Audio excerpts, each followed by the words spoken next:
Ang mag-asawa kailangan ang prayerful life. Kaya lagi niyong pananalangin sa Diyos ang asawa niyo, ang pamilya niyo. Huwag sana kayong maghiwalay. Manatili sana kayong parehong naglilingkod. Yun, kailangan yun, pananalangin sa Diyos. At ang Diyos ay maawain, kalooban ng Diyos yun na ang mag-asawa manatili hanggang kamatayan na magkasama. Ang pamilya ay buo. Kaya lang siguro kung minsan may mga problemang ganyan dahil hindi nakakasunod sa gusto ng Diyos. Yun ang kaya sinabi ko na ito dahil para na sa lahat ng mother ito, mga mother. Pambutihin yun. Panalangin, pangunahin, kailangan, pangalawa, ligo.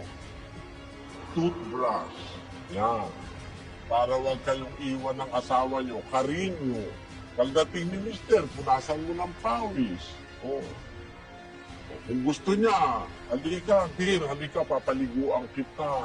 Ganun. Pakita niyong mahal mo asawa niyo, that you care.